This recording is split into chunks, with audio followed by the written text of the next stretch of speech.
think there probably is. It comes from Robert Jobson, who's a very credible royal author.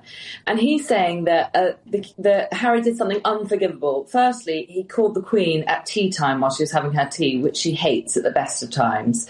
And then after the phone call, she rolled her eyes and said simply, more money, to one of her aides or butlers. In other words, she was saying, oh, it was another phone call asking for money.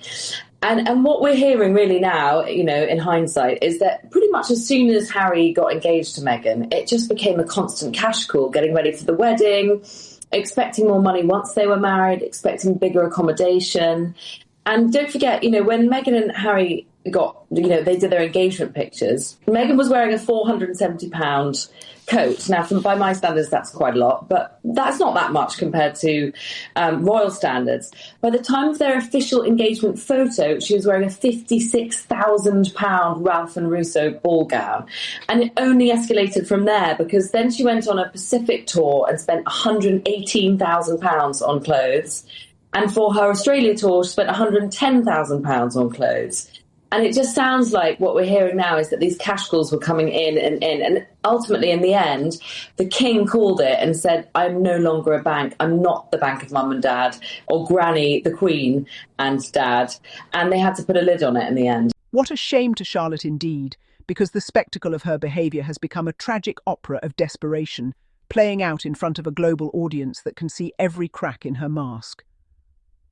Watching Charlotte Griffiths descend into this obsessive fixation with Meghan Sussex is like watching someone chase their own shadow in the dark, frantic, confused, and increasingly disconnected from reality. She isn't analysing Meghan, she isn't reporting, she isn't even critiquing, she is grasping, clinging, scraping the bottom of the gossip barrel for leftover crumbs that she can repurpose into a talking point.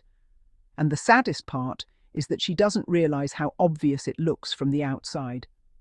Charlotte, who carries the lofty title of editor-at-large for the Mail on Sunday, is expected, at least by the standards of her profession, to behave like a seasoned journalist. Someone with insight, someone with credibility, someone who can stand on her own feet without borrowing someone else's name to make noise. Yet here she is, spiralling into repetitive commentary that depends entirely on Meghan's existence. Every time she opens her mouth about Meghan, the world sees not a journalist, but a woman running low on relevance, on originality, and perhaps even on self-control.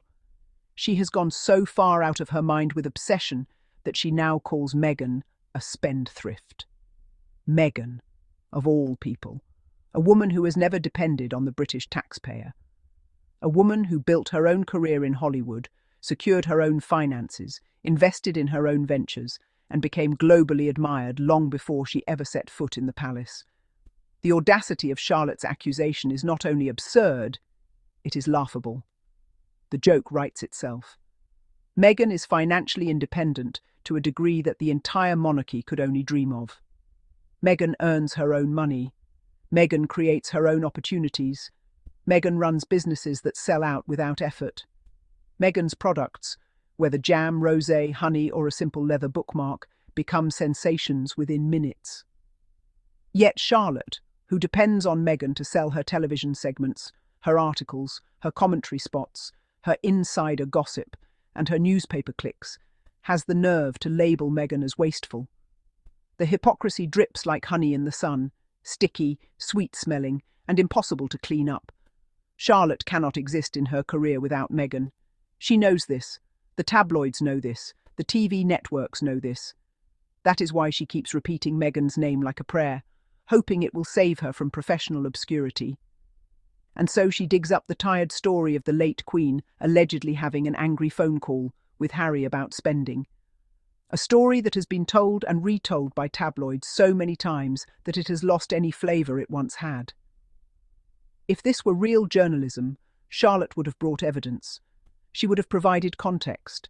She would have explained why that phone call mattered. But she doesn't do any of that because truth is not the goal. Relevance is, drama is, engagement is, and Meghan's name, once again, is the fuel for her relevance. But here is the longer, deeper truth that Charlotte refuses to say out loud. Meghan Sussex is not a financial burden on anyone. She is the opposite. She is a generator of wealth, a creator of opportunity, a businesswoman in her own right, with a strong vision and a clear understanding of branding, storytelling, and entrepreneurship. Everything she touches becomes desirable because people believe in her authenticity. They trust her taste. They admire her independence. Look at as ever. This is not a charity project. This is not a palace-funded vanity line. This is Meghan's brainchild, a lifestyle movement built from scratch. The moment the first jam released, it sold out instantly. When the rosé launched, it sold out in a minute and broke the internet. The honey bundles disappeared within hours. Even a simple holiday bookmark, crafted, thoughtful, intentional, was enough to crash websites and generate excitement worldwide. That is the power of Meghan. That is the truth Charlotte cannot digest. Meghan has achieved what tabloids spent years trying to prevent. She has built an empire without their help. She does not rely on them for publicity. She does not ask them for promotion. She does not need their pages. They need her, not the other way around. Every time Charlotte speaks Meghan's name, she makes money. Every time Meghan launches a product, she makes history. This is the contrast that burns Charlotte from the inside out. She cannot reconcile the fact that the woman she tries to demonize is the same woman who demonstrates what true independence looks like. Meghan has done something revolutionary. She walked away from the palace and still succeeded. She refused to be controlled by an institution and still thrived. She turned down a life funded by taxpayers and still built a global brand. Meanwhile, Charlotte is stuck doing what she always does, recycling the same narratives, clinging to the same talking points, desperately hoping that invoking Meghan's name will keep her career afloat. Watching her stretch the Queen's alleged angry phone call into a modern debate about spending is like watching someone try to inflate a deflated balloon. No matter how hard she blows, there is nothing inside it. No substance, no truth, no real argument. And even if such a phone call happened, families disagree all the time. Parents and children clash. People misunderstand each other. But Charlotte chooses to use it as a weapon against Meghan, a woman who wasn't even the one on the phone, because Charlotte cannot resist the opportunity to twist anything into an insult. She weaponizes old anecdotes like she is shaking dust off antique furniture, pretending it's valuable. But the world isn't fooled. Not anymore. People see the game. People see the agenda. People see Charlotte attacking Meghan not out of logical critique, but out of emotional resentment. She resents Meghan's confidence. She resents Meghan's beauty. She resents Meghan's independence. She resents Meghan's ability to thrive no matter the pressure. She resents Meghan's influence, which continues to grow despite the constant negativity. Charlotte sees a woman who walked into the royal institution with grace, walked out with dignity, and continued to succeed. That kind of strength terrifies people who depend on institutions to validate them. Because Meghan is proof that you don't need the palace to shine. You don't need royal backing to be powerful. You don't need titles to be relevant. Charlotte wants Meghan to be the villain, the failure, the cautionary tale. But instead, Meghan is the blueprint.